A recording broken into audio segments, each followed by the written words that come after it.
पिछले एपिसोड में हमने देखा कि सम्राट ने गुस्से से कहा जाओ यहाँ से, पर चंचल बिना डरे उसकी तरफ अपने कदम आगे बढ़ाती है और टॉवेल से उसके बहते खून को रोकते हुए बोली, मैं कहीं नहीं जाऊंगी। तुम्हारी ये चोट मेरी वजह से लगी है, इसलिए जब तक तुम पट्टी नहीं करवा लेते मैं कहीं नहीं जाऊंगी। ये कहकर वो चुप हो जाती है और अपनी नजरें नीची कर लेती है। चंचल की बात सुनकर सम्राट के चेहरे पर हैरानी और गुस्से के मिले जुले भाव आ जाते हैं। आज तक कोई उसके इस तरह करीब नहीं आया था और ना ही किसी ने उसकी इतनी फिक्र की थी। पर अगले ही पल वो चंचल को खुद से दूर धकेलते हुए कहा, तुमने सुना नहीं मैंने क्या कहा, जाओ यहाँ से। इतना कहकर वो अपना चेहरा फेर कर खड़ा हो जाता है और अपने हाथ की मुट्ठी कस लेता है ताकि वो अपने गुस्से पर काबू रख पाए। चंचल को समझ नहीं आता कि अचानक से सम्राट को क्या हुआ, पर ये तुम्हारी चोट। वो अभी बोल ही रही थी कि गुस्से से भरा हुआ सम्राट पीछे पलटता है और अगले ही पल उसका हाथ चंचल के गले पर होता है। उसके गले को दबाते हुए वो चंचल को पीछे दीवार के साथ लगा देता है। चंचल की आंखों में आंसू आ जाते हैं, उसकी सांसें फूलने लगती है। सुनो लड़की, मुझे वो करने पर मजबूर मत करो जो मैं करना नहीं चाहता। मुझे तेरी हमदर्दी की जरूरत नहीं है। हमदर्दी जताने ही है तो उस लड़की के साथ जता जिसे तेरे भाई ने जिंदा लाश बनाकर छोड़ दिया। बहुत हो गया तेरा नाटक, अब सीधे तरीके से बता कि समीर कहाँ है, वरना आज मैं क्या कर बैठूंगा मुझे भी नहीं पता। गुस्से से भरा हुआ सम्राट लगातार उसके गले को दबाता जा रहा था और बोले जा रहा था। चंचल उसकी पकड़ से आजाद होने के लिए छटपटा रही थी। उसकी आंखों से लगातार आंसू बह रहे थे, पर सम्राट पर तो जुनून सवार हो गया था। आज उसको सिर्फ अपनी बहन दिखाई दे रही थी और उसका गुनहगार समीर, और उसके सामने खड़ी चंचल जो कि समीर की बहन है और उसकी नजर में वो सब कुछ जानती है कि समीर कहाँ है, पर वो बता नहीं रही है। इससे पहले कि चंचल की जान ही वो ले लेता कि तभी एक चटा करके एक चांटा उसके गाल पर पड़ता है।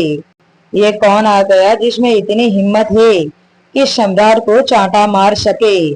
सम्राट की गुस्से से लाल हुई आंखें जिससे वो चंचल को घूर रहा था, वो अपनी आंखें घुमाता है और उस इंसान पर नजर किया जिसने उसे चांटा मारा था। उसके सामने एक 50 साल की औरत खड़ी थी जो कि सम्राट को घूर रही थी। बड़ी माँ, सम्राट के मुंह से इतना ही निकलता है और उसके हाथ चंचल के गले से हट जाता है। अगले ही पल चंचल जमीन पर गिर जाती है और बुरी तरह से हाँफने लगती है। गिरने की वजह से उसका दुपट्टा भी फर्श पर नीचे गिर जाता है। ये देखकर सम्राट अपना चेहरा फेर लेता है।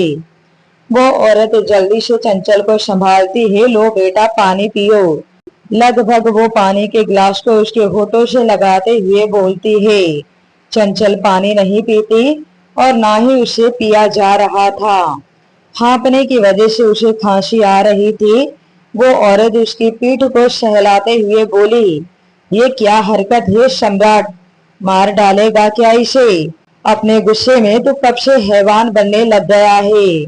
मैं 4 दिन घर से बाहर क्या गई, पीछे से ये सब। सम्राट अभी भी अपना चेहरा फेर कर खड़ा था। गुस्से की वजह से उसकी सांसें तेज चल रही थी। कुछ पूछ रही हूँ मैं तुमसे सम्राट, वो सम्राट पर गरजते हुए बोलती है।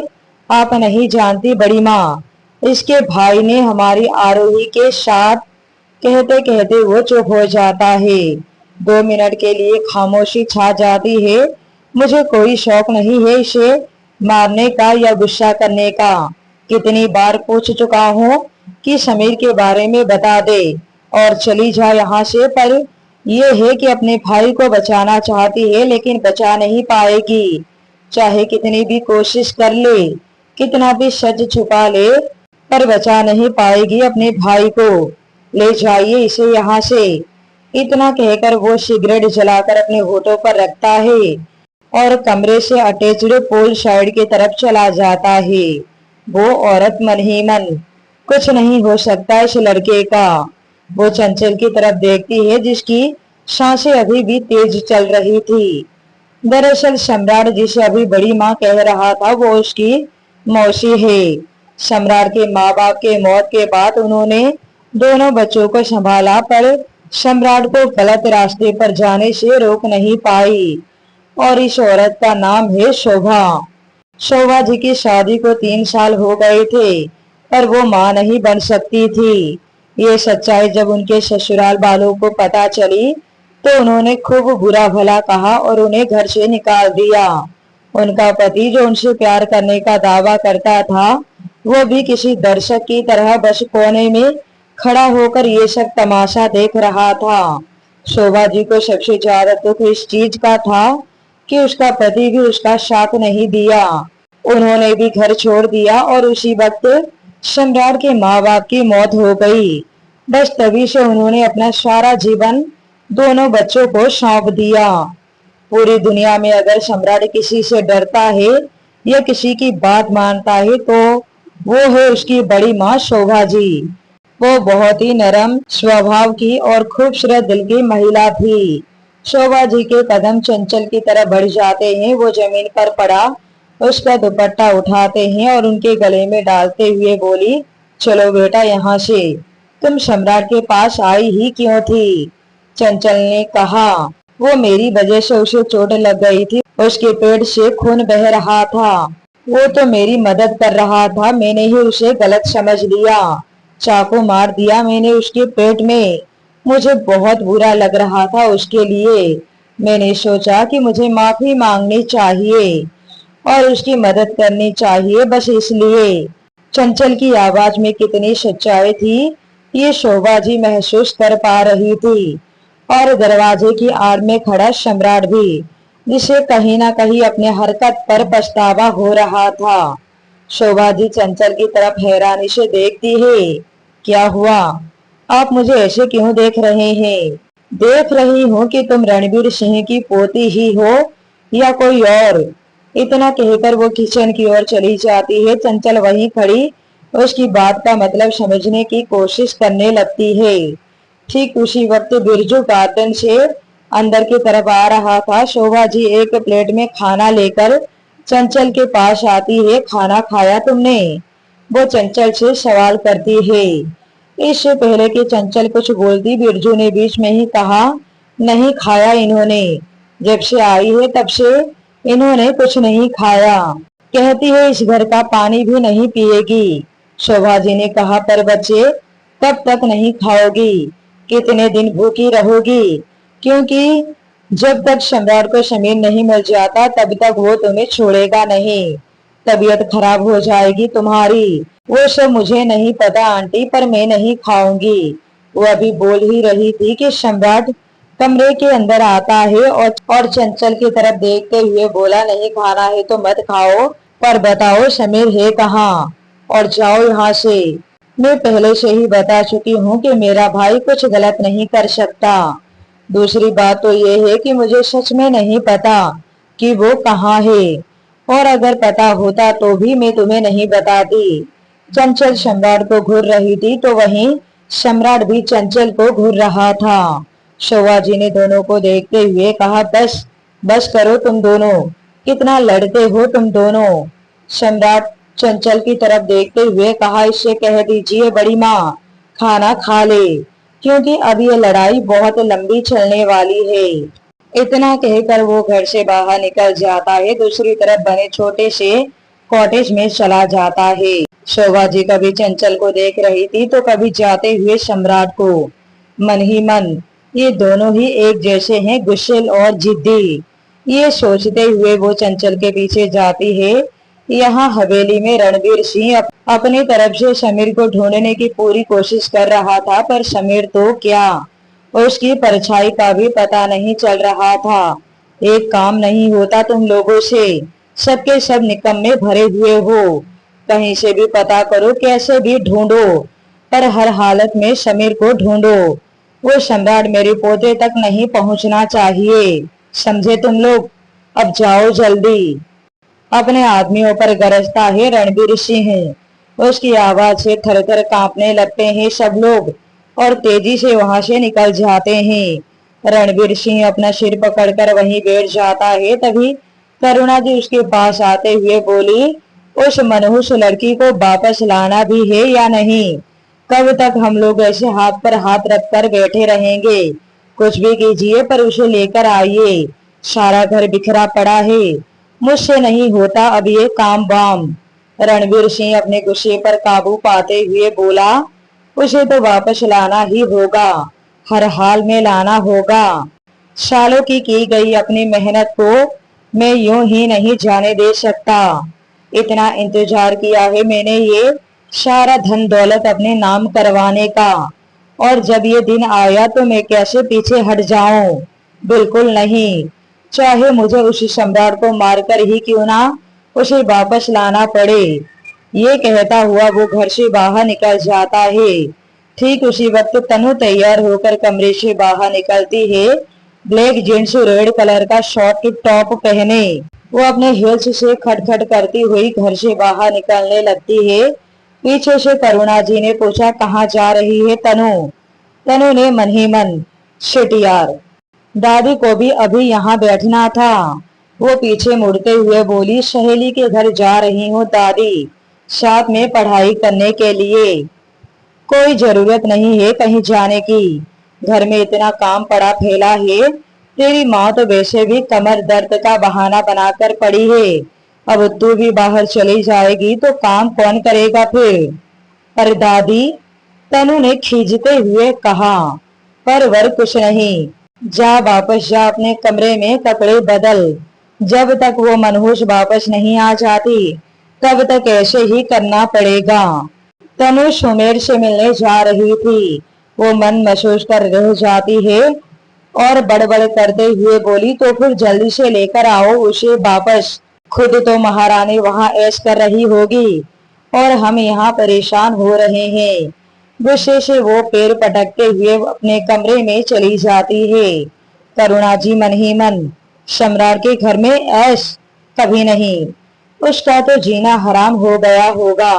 तनु अपने कमरे में जाती है और सबसे पहले सुमेर को फोन करती है, क्योंकि वो उसी से मिलने जा रही थी। सुमेर भी अपने कमरे में था, रेडी हो रहा था।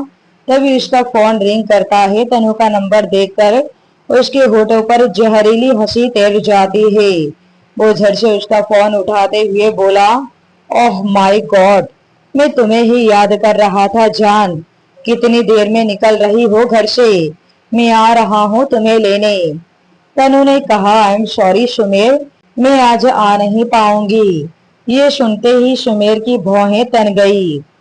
उसे तनु पर बहुत गुस्सा आ रहा था, पर उसने अपने गुस्से को पीते हुए कहा, ओह बेबी, दिल ही तोड़ दिया तुमने तो, तुम्हें देखकर ही तो जी रहा हूँ यार। वो इतने प्यार से बोलता है कि तनु झट से उसके झूठे प्यार पर यकीन कर लेती है। तनु ने मायूसी से कहा, मैं क्या करूं सुमेर, वो सम्राट। इतना कहकर वो चुप हो जाती है, क्योंकि उसे याद आ जाता है कि सम्राट चंचल को ले गया। ये बात किसी को पता नहीं चलनी चाहिए।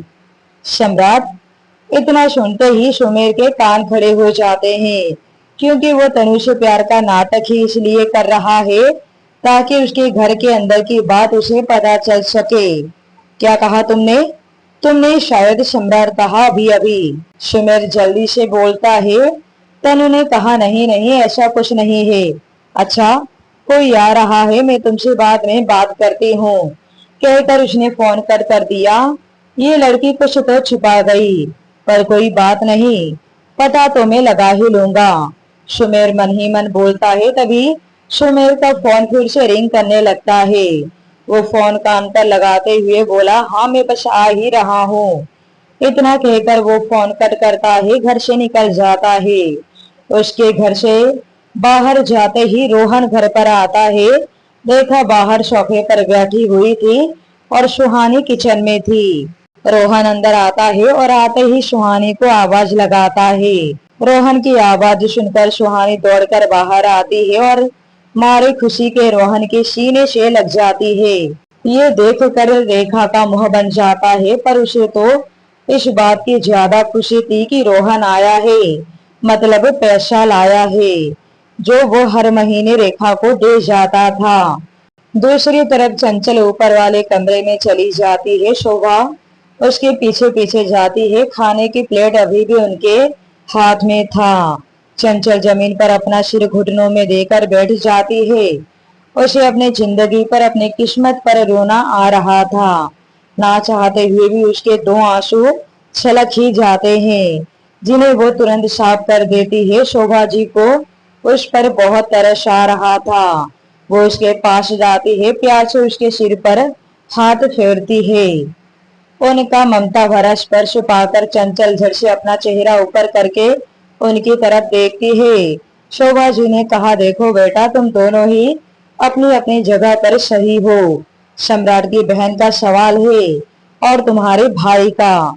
दोनों ही रिश्ते जान से प्यारे होते हैं। चंचल ने कहा, मैं सच कह रही हूँ, मुझे सच में नहीं पता कि समीर कहाँ है। और एक सच ये भी है कि मेरा भाई ऐसा कभी नहीं कर सकता। शोभा उसे प्यार से समझाते हुए बोलती है, मैं मानती हूँ कि तुम्हारा भाई ऐसा नहीं कर सकता, पर बेटा वो सामने क्यों नहीं आ रहा है? टीवी में, न्यूज में, हर जगह यही बात हो रही है और समीर का नाम उछाला जा रहा है। अगर वो सच्चा है तो क्यों सामने नहीं आ रहा? क्या उसे नहीं पता कि उसकी बहन को सम्राट ले आया है? शोभा की बात सुनकर एक पल के लिए चंचल भी सोचने पर मजबूर हो जाती है। शोभा जी ने फिर से कहा, बेटा, सम्राट की तरफ से तुम सोचो, जिसकी इकलौती बहन की ऐसी हालत हो गई हो और वो उसके लिए कुछ भी नहीं कर पा रहा हो, जिसकी जान बसती हो अपनी बहन में, और आज वही बहन उसके सामने जिंदा लाश बन गई हो। सोचो उस पर क्या गुजरती होगी। चंचल कुछ नहीं बोलती, बस अपनी नजरें झुका लेती है। अच्छा, तुम्हें लेने अभी तक कोई नहीं आया? शोभा जी पूछती है तो चंचल नाम में अपना गर्दन हिला देती है। एक दर्द उभर आता है उसके चेहरे पर, जो शोभा जी से छुपा नहीं था। शोभा जी को चंचल से एक लगाव सा हो गया था। वो बेहद अपनेपन से उसके सिर पर हाथ फेरते हुए बोली, अच्छा बेटा, खाना खा लो। मैं नहीं चाहती कि मेरी बेटी भूखी रहे। चंचल को तो पहली बार इतना प्यार मिला था, उसकी आंखें नम हो जाती है। ये समझ लो कि तुम्हारी माँ तुम्हें खिला रही है। अब क्या तुम अपनी माँ को मना करोगी? चलो जल्दी से मुंह खोलो। वो निबाले को उसके होठों से लगाते हुए बोलती है। शोभा की ममता से चंचल का दिल भर आता है। इसी ममता के लिए तो वो बचपन से तरसती आ रही थी। वो भी आराम से उनके हाथों से खाना खा लेती है। शोभा उसे समझाते हुए बोली, गलती चाहे किसी की भी हो, उसे तो सजा मिलेगी ही, पर तुम खुद को क्यों सजा दे रही हो? तुमने तो कुछ नहीं किया ना, तो बस खाओ पियो बिंदास रहो, ठीक है? वो प्यार से उसका गाल थपथपाते हुए बोलती है। कुछ देर के बाद शोभा जी नीचे आते हैं। विक्रम आ गया। उन्होंने बिरजू से पूछा, नहीं मालकिन, साहब जी तो अभी तक नहीं आए। शोभा जी मन ही मन, मैं जानती हूँ वो ऐसे नहीं आएगा। मेरा सम्राट। वो भी उसके पीछे पीछे उस कॉटेज में चली जाती है। दरवाजा पहले से ही खुला हुआ था। शोभा जी अंदर जाते हैं। वहां पर ना के बराबर रोशनी थी। अंदर की तरफ एक कमरा था। ये लड़का भी ना। ये कहते हुए शोभा जी उस कमरे के अंदर कदम रखती है। वो देखती है कि सम्राट एक जगह पर कुर्सी लेकर बैठा हुआ है। उसके हाथ में कांच के टुकड़े चुभे हुए हैं। उसके हाथ से खून बह रहा है। उन्होंने नजर सामने किया तो खिड़की का कांच टूटा हुआ था। उन्हें समझने में देर नहीं लगी कि क्या हुआ होगा। उन्होंने एकदम से कहा, सम्राट, क्या हो गया है तुझे? पागल हो गया है तू, जो खुद को चोट पहुंचा रहा है? हाँ हाँ, पागल हो गया हूँ मैं। किसी को बिना गलती के सजा नहीं देता मैं, और गलती होने पर छोड़ता भी नहीं ये सम्राट सिंह राठौड़। इतना कहकर वो वहां से चला जाता है। शोभा जी उसके पीछे पीछे जाते हुए बोली, ओहो, क्या करूं मैं इस लड़के का? मेरी बात तो सुन नहीं रहा। सम्राट सम्राट सीधा अपने कमरे में जाता है। उसके हाथ से अभी भी खून बह रहा था। पेट पर जहां चंचल ने चाकू मार दिया था उस जगह से भी हल्का हल्का सा खून बह रहा था। हाथ तो पूरा खून से भर गया था उसका।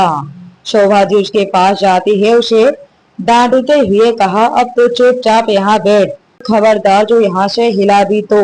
इतना कहकर वो अलमारी से मेडिकल किट लेकर आती है। विक्रम का गुस्सा अभी तक शांत नहीं हुआ था। शोभा जी उसके सामने आकर बैठी है। क्यों इतना गुस्सा करता है तू? क्या हो जाता है तुझे? सम्राट कुछ नहीं बोलता, बस अपना चेहरा फेर लेता है। शोभा जी उसके हाथ पर पट्टी करते हैं। दूसरी तरफ सुहानी रोहन से, भाई, मुझे लगा ही था कि आज तो मेरे भाई पक्का आएंगे। मेरी बहन बुलाए और मैं ना आऊं, ऐसा कैसे हो सकता है? रोहन ने कहा और ये सब कुछ सुनकर रेखा का मुंह बन गया।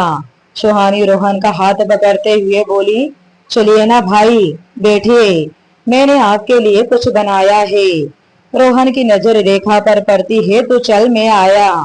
सुहानी भी समझ जाती है कि वो उसे क्यों अंदर भेज रहा है। वो चुपचाप रोहन के कमरे में चली जाती है। रोहन रेखा के सामने जाता है, बिना कुछ बोले पैसों की गड्डी उसके सामने रख देता है। लगभग वो 1 लाख रुपए होंगे जो कि रोहन हर महीने कमाकर उसे दे जाता है। रेखा झट से वो रुपए उठा लेती है और गिनने लगती है। रोहन तो बड़ी उम्मीद से उसे देख रहा था, शायद आज रेखा उसे प्यार से 2 बोल बोले, पर नहीं, रेखा को तो बस पैसों से मतलब था। रोहन की आंखों में नमी तैर जाती है। जिन्हें साफ करता हुआ वो कमरे में चला जाता है। दरवाजे पर खड़ी सुहानी ये सब देख रही थी। उसने रोहन को दुखी होता देखकर कहा, क्यों उम्मीद करते हैं भाई आप, जब आपको पता है कि वो आपसे कभी प्यार नहीं करेंगे। उन्हें अगर किसी से प्यार है तो बस वो है पैसा। रोहन ने उसे टोकते हुए कहा, सुहानी, तू इन सब में मत पड़। अच्छा भाई आप बैठिए, मैं अभी आई, कहकर वो किचन में जाती है और चंद मिनट में ही वापस आती है। उसके हाथों में 2 प्लेट्स थी जो कि पूरी भरी हुई थी। हे भगवान, 1 महीने का खाना एक ही दिन में खिलाएगी क्या? क्या भाई आप भी महीने में 1 बार तो आते हैं, इसलिए मैंने अपने हाथों से आपका फेवरेट डिश बनाया है। मुझे पता है कि आरोही के टेंशन में आपने कुछ खाया नहीं होगा। चलिए अब जल्दी से खाइए। आरोही के जिक्र से रोहन के चेहरे पर दर्द उभर आता है। भाई आरोही कैसी है अब? सुहानी उसके चेहरे पर आई दर्द की लकीरों को देखते हुए पूछा। कोमा में है, रोहन ने बेहद अफसोस के साथ कहा। 2 मिनट के लिए कमरे में खामोशी छा जाती है। दूसरी तरफ शोभा ने सम्राट के हाथ पर पट्टी बांध दिया था। शोभा जी ने उसे डांटते हुए कहा, देख सम्राट, मैं ये नहीं जानती कि कौन सही है कौन गलत है, पर जैसे तुझे अपनी बहन प्यारी है उसे भी अपना भाई प्यारा है। अगर ऐसे ही कोई आरोही के साथ करे तो उसे कोई कहे कि उसके भाई ने ऐसा किया तो क्या वो मान जाएगी? नहीं ना। बड़ी माँ आरोही अच्छी तरह से जानती है कि उसका भाई ऐसा नहीं कर सकता, सम्राट ने कहा। यही तो बात है सम्राट, यही विश्वास उस लड़की को भी अपने भाई पर है। वो भी नहीं मान सकती कि उसके भाई ने ये किया होगा। शोभा जी की बात सुनकर सम्राट खामोश हो जाता है। खाना लगा दूं? शोभा जी वहां से उठते हुए पूछी। उस लड़की ने खाया? सम्राट एकदम से पूछता है। साफ पता चल रहा था कि उसे भी चंचल की फिक्र हो रही है। शोभा जी ने मन ही मन मुस्कुरा उठती है। चंचल नाम है उसका, और हाँ, उसने खाना खा लिया है। अब तो तू खाएगा ना? ये कहकर वो मुस्कुराते हुए बाहर चले जाते हैं। बाहर खड़ी चंचल सब सुन रही थी। वो पानी पीने नीचे आई थी, पर सम्राट के कमरे से आ रही आवाज से उसके कदम खुद ब खुद उसके तरफ बढ़ जाते हैं। सम्राट की ये हालत देखकर उसका दिल भी कांप उठता है। वो सब सुन चुकी थी कि सम्राट ने खुद को सजा दी है। शोभा जी को बाहर आता देखकर चंचल ऊपर अपने कमरे में चली जाती है, पर उसके दिल में हलचल मची हुई थी। बार बार सम्राट के खून से भरा हुआ हाथ उसे नजर आ रहा था। कभी सम्राट का गुस्से वाला वो रूप उसे दिखाई दे रहा था, तो कभी खुद को सजा देने वाला सम्राट, या फिर उसकी फिक्र करने वाला उसका ये पूछना कि उस लड़की ने खाना खा लिया। हैरान परेशान सी चंचल एक कोने में बैठी थी। कुछ समझ नहीं आ रहा था उसे। एक तरफ उसके घर वाले थे जो उसे बिना किसी गलती के टॉर्चर करते थे, जब मर्जी उस पर हाथ उठा देते थे, और रत्ती भर का अफसोस भी नहीं करते थे। कोई फर्क नहीं पड़ता था कि चंचल ने खाना खाया भी है या नहीं। किसी को कोई मतलब नहीं था। अभी तक कोई उसे लेने तक नहीं आया, तो एक तरफ ये लोग जिसका चंचल से कोई रिश्ता नहीं, फिर भी वो उसकी चिंता कर रहे हैं। सम्राट ने गुस्से से चंचल को चोट पहुंचाई थी, पर खुद को भी सजा दे दिया। ये बात उसके समझ से बाहर था। यहाँ तक कि शोभा जी ने भी कितने प्यार से उसे खाना खिलाया। चंचल की आंखों से झरझर आंसू बह रहे थे। वो ये तय नहीं कर पा रही थी कि किसे अपना कहे और किसे पराया। शोभा जी सम्राट को खाना देती है और अपने कमरे में चली जाती है। यहाँ चंचल अपनी आंखें बंद कर लेती है, पर उसे नींद नहीं आ रही थी। दूसरी तरफ सुमेर शहर से दूर एक फार्म हाउस के अंदर बैठा हुआ था। एक लड़की उसकी गोद में बैठी हुई थी, जो कि जरूरत से ज्यादा छोटे छोटे कपड़े पहने हुए थे, और वो अपने हाथों से सुमेर को शराब पिला रही थी। उसका यही काम था। सुमेर एक हाथ उसके खुले पीठ पर फिरा रहा था, तो दूसरे हाथ से उसने जलती हुई सिगरेट को पकड़ रखा था। उसके सामने उसके कुछ दोस्त बैठे हुए थे और टीवी पर चल रहे न्यूज देख रहे थे, जो कि आरोही और समीर को लेकर दिखा रहे थे। यहाँ चंचल अपने आंसू साफ करती है, नीचे जाती है। सम्राट ने भी थोड़ा बहुत खाना खा लिया था। इस वक्त वो सिगरेट सुलगाया हुआ फोन पर किसी से बात कर रहा था। तभी उसके कमरे का गेट नॉक होता है। सम्राट का चेहरा दूसरी तरफ था। उसने बिना देखे ही कहा, अंदर आ जाओ। पर जब उसे कोई आवाज सुनाई नहीं दिया, तो वो एकदम से पीछे मुड़कर देखता है। पीछे खड़ी चंचल को देखकर वो हैरान रह जाता है। चंचल उसकी तरफ देख रही थी और सम्राट भी उसे देख रहा था। उसकी नजर चंचल के गले पर जाती है, जहां उसकी उंगलियों के निशान अभी भी साफ दिखाई दे रहे थे। एक बार फिर उसे अपनी हरकत पर अफसोस होता है। चंचल दो कदम उसकी तरफ बढ़ाते हुए बोली, इससे पहले कि तुम मुझे बाहर भगा दो, मेरी बात सुन लो। देखो, तुम मेरी हेल्प कर रहे थे, लेकिन मैंने गलत समझ लिया और तुम्हें चोट पहुंचा दी। और तो और, तुमने मुझे माफी मांगने तक का मौका नहीं दिया। पर जब तक तुमसे माफी नहीं मांग लूंगी, चैन नहीं आएगा मुझे, नींद भी नहीं आएगी। I am sorry. इतना कहकर वो ऊपर चली जाती है। सम्राट उसकी बातों पर गौर करने लगता है कि जब तक माफी नहीं मांग लूंगी, चैन नहीं मिलेगा मुझे, नींद भी नहीं आएगी। यही हाल तो सम्राट का भी था। चंचल ने उसे जाने अनजाने में चोट पहुंचाई थी, तो वहीं सम्राट ने उसे गुस्से में, पर दोनों की बेचैनी एक जैसी थी। अब जब तक सम्राट उसे सॉरी नहीं कहेगा, तब तक उसे भी कहां से चैन आने वाला है। अब आगे की कहानी सुनने के लिए बने रहिए नफरत भरी मोहब्बत कहानी पर।